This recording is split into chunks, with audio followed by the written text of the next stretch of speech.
നമ്മുടെയൊക്കെ നാട്ടിലെ പള്ളികൾ നമ്മളാണെന്ന് പറയുന്നത് പള്ളികളിലെ ഉച്ചഭാഷിണിയുടെ ശബ്ദം അത് പുറത്തേക്ക് മറ്റുള്ളവർക്ക് അരോചകമാണ് എന്ന്. അല്ലേ അല്ല, അല്ലേ അല്ല. ഒരു ഹിന്ദു സഹോദരൻ ഇന്നുവരെ ഏതെങ്കിലും ഒരു ഹൈന്ദവ സഹോദരൻ ഒരു സ്റ്റേറ്റ്മെന്റ് ഇറക്കിയിട്ടുണ്ടോ? മാനവ മൈത്രി സമ്മേളനത്തോട് ചേർന്നിട്ടൊരു കോർവ പോലെ കണ്ടിന്യൂ ചെയ്യുന്ന ഒരു പരിപാടിയിലാണ് ഞാൻ സംസാരിക്കുന്നത്.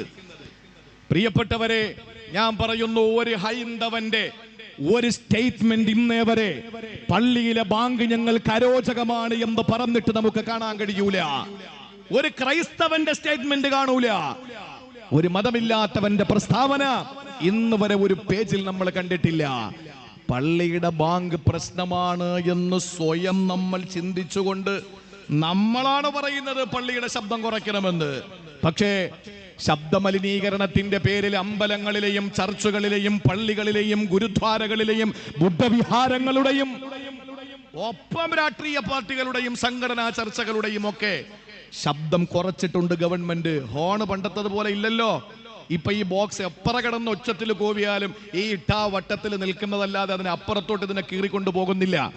അതുകൊണ്ട് ആർക്കും ഒരു അസ്വസ്ഥതയില്ല. പള്ളികളിലും അങ്ങനെ തന്നെയാണ്.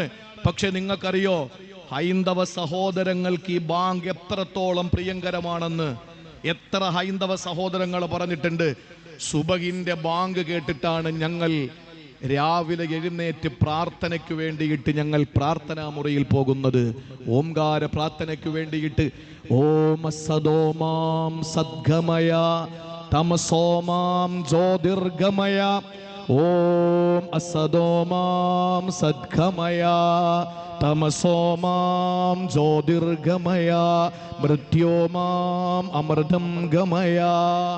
ഓംകാര പ്രാർത്ഥനയ്ക്ക് വേണ്ടിയിട്ട് പൊട്ടുതൊട്ട അമ്മയുടെ മകൾ നന്നായിട്ട് കുളിച്ച് ചന്ദനക്കുറി തൊട്ട് നല്ല നിലയിൽ വസ്ത്രം ധരിച്ച് പ്രാർത്ഥനാ മുറിയിലേക്ക്, ദൈവത്തിന്റെ പൂജാമുറിയിലേക്ക് കടന്നു പോകുന്നത് പള്ളിയിലെ സുബഹി ബാങ്ക് കേട്ടിട്ടാണെന്ന് ഹൈന്ദവ സഹോദരങ്ങൾ എത്ര പേര് പറഞ്ഞിട്ടുണ്ട്.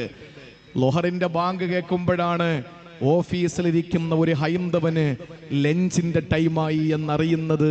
ജോലി തിരക്കിനിടയിൽ അസറിന്റെ സമയമാകുമ്പോഴാണ് ഓഫീസ് ക്ലോസ് ചെയ്യേണ്ടതെന്ന് ആ ഹൈന്ദവനെയും ക്രൈസ്തവനെയും ഓർമ്മിപ്പിക്കുന്നതിന്റെ ബാങ്ക് പള്ളിയുടെ മിനാരത്തിൽ നിന്ന് കേൾക്കുന്നു. മഗ്രിബിന്റെ സമയത്തെ ബാങ്ക് അവരുടെ സന്ധ്യാ പ്രാർത്ഥനയ്ക്ക് തിരികൊളുത്താൻ വേണ്ടിയിട്ടുള്ള സമയമാണ്.